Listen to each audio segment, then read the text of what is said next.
Damage control.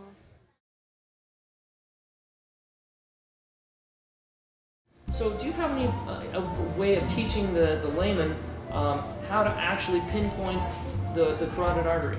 Sure, you know, we have people check their pulse all the time, and that's usually the easiest way to do it. Let me show you on Brandon. Come on over.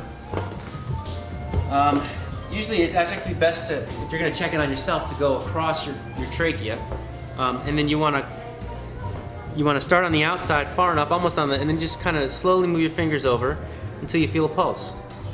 And so I can feel his pulse right there, and it doesn't take a whole lot, because what's behind it doesn't take a whole lot to stop the blood flow, because what's behind it, not too far, is the vertebra on both sides. So there's this one here. Do you feel a little bit of pressure there? Kind of feels a little funny. So that's about right there. I guess that's where it would be. And then on this side, if we want to show both of them, we do the same thing. It would be right there. And you can even see his muscles there, and it's kind of right on the inside of the muscle. This would be the sternocolateral mastoid? It would. Right in front of the sternocolateral There you mastoid. go.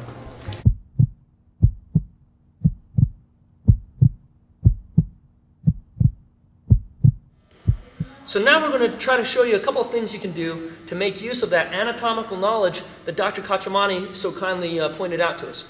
Right here, what we've done is drawn in the carotid arteries, or the placement of the carotid arteries, my friend, Coach Kaiser here. It doesn't really matter how we get it. Here we are at this triangle, and rather than go to our traditional triangle here where we hip up, bring this across, and finish this way, before we get to all that, where while I'm switching my legs and doing all these other things, he might be able to rip out and pass my guard.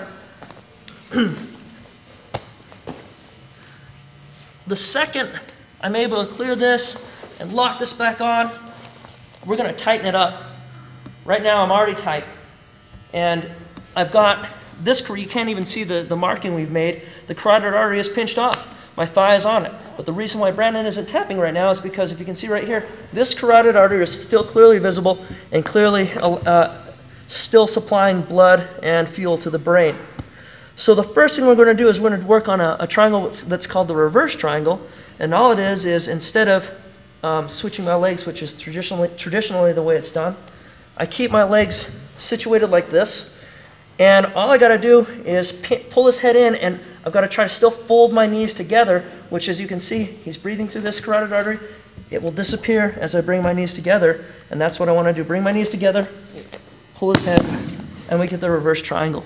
Start to finish. As we mentioned, both these guys very well-rounded, very good on their feet, both of them. It looks like Sleevehead wants to take this thing to the ground, did a nice job of grabbing onto that leg kick and getting a takedown out of it. Got a nice takedown, that's Donnie's style, but right now it gets, he almost got himself in a little bit of trouble right there with a triangle. It looks like Dustin Gupson's looking for that triangle right there, Mike. Looks, Donnie Reigns is not going to get caught in a triangle choke this quickly and this easily. He left his arm behind, which is very unlike him. Not at all. And Dustin Gupson knows how to apply this, and it looks like he's got this thing on. It's on tight, Johnny. Wow, he's pulling the foot into the crook of his knee and really pulling down hard on Donnie's head, putting his arm in the right spot.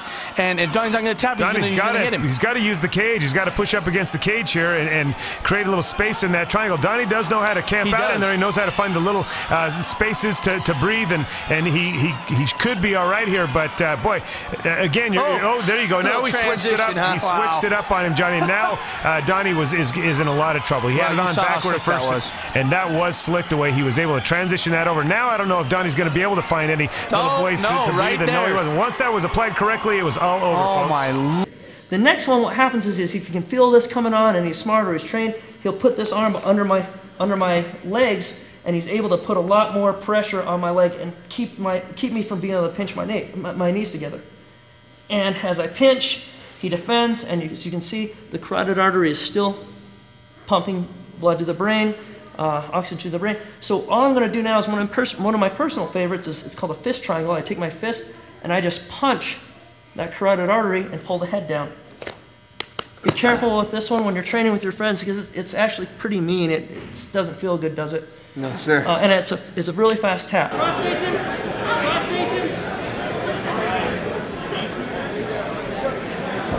For the men's snow ski beginner pentathlon, in third place, Oren Meacham. In second place, Joseph James Bond. In first place for Fusion, Soup Hong.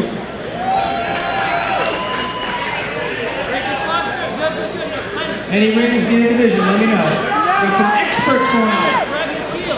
Grab your heel. Don't worry about that. Grab your heel. Pull it in. You got this. Nice, yeah! That's it. Fist jump, fist jump, fist jump. The head loaded. Nice. Either one or both of these carotids are still supplying blood and oxygen to the brain. Figure out if it is one or both. And then if it is both, then you got to figure out a way to plug them both. And if it's just one, then figure out a way to plug it. And it really doesn't matter how you do it. You can use your shin, you can use his collar, you know, you can use your fist, you can use, you know, you can use an instep, the go-go plata type of thing. It really doesn't matter.